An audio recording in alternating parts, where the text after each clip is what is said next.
नमस्कार दोस्तों, आप सभी का हमारे चैनल पर हार्दिक स्वागत है।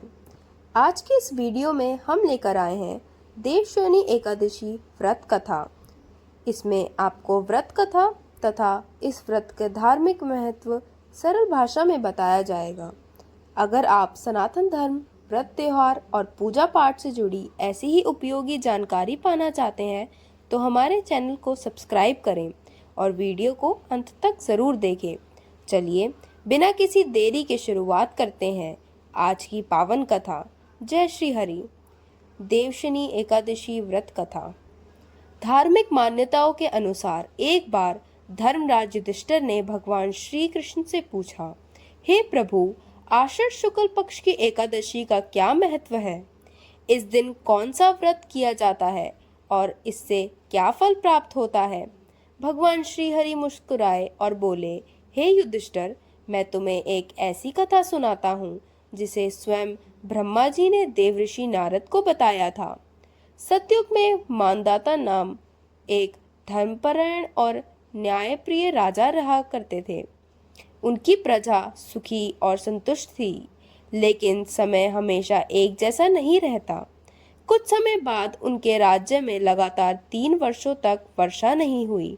खेत सूख गए, अन्न समाप्त होने लगा और चारों ओर अकाल फैल गया। जब लोगों के पास खाने तक का अभाव हो गया तो यज्ञ, हवन, पूजा पाठ और धार्मिक कार्य भी धीरे धीरे बंद होने लगे। परेशान होकर प्रजा राजा मनदाता के पास पहुंची और अपनी पीड़ा सुनाई। राजा अपनी प्रजा का दुख देखकर बहुत व्याकुल हुए। उन्होंने सोचा कि अवश्य ही कोई कारण है जिसका परिणाम पूरे राज्य को भुगतना पड़ रहा है। समाधान की खोज में वे वन की ओर निकल पड़े। वन में घूमते हुए वे महर्षि अंगिरा के आश्रम पहुंचे। उन्होंने ऋषि को प्रणाम किया और अपने राज्य की पूरी स्थिति बताकर पूछा, गुरुदेव, मेरे राज्य में इतना बड़ा संकट क्यों आया है? कृपया इसका उपाय बताइए। महर्षि अंगिरा ने ध्यान लगाकर कहा, राजन, इस कठिन समय से बाहर निकलने का सबसे श्रेष्ठ उपाय भगवान श्री हरि की शरण है।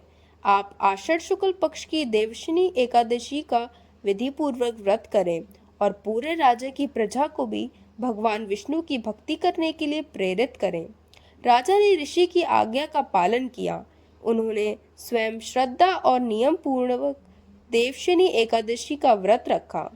राज्य की प्रजा ने भी पूरे विश्वास के साथ भगवान विष्णु का पूजन किया।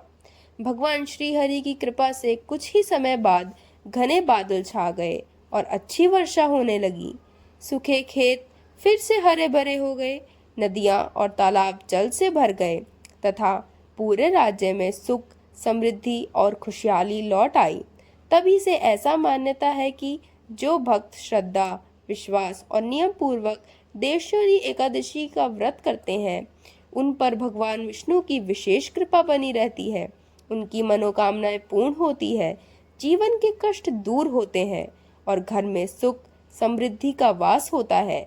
इसी दिन से चातुर्मास का आरंभ भी माना जाता है, जब भगवान श्री हरि विष्णु क्षीर सागर से योग निद्रा में विराजमान होते हैं। उदय तिथि के अनुसार 25 जुलाई 2026 शनिवार को ही व्रत रखना शास्त्र के अनुसार उत्तम है। मुख्य नियम और सावधानियां। दशमी के शुरुआत 24 जुलाई की शाम से ही तामसिक भोजन, प्याज, लहसुन का त्याग कर दें। अन्न का निषेध। व्रत के दिन चावल या किसी भी प्रकार के अनाज का सेवन पूरी तरह वर्जित है। फलहार। आप फल, दूध, साबूदान या कुट्टे के आटे का सेवन कर सकते हैं। जागरण। एकादशी की रात भगवान विष्णु के भजनों का कीर्तन करना अत्यंत शुभ माना जाता है। देवशयनी एकादशी व्रत के पारण व्रत खोलने का सबसे शुभ समय 26 जुलाई 2026 रविवार की सुबह 5:39 बजे से सुबह 8:22 बजे के बीच रहेगा।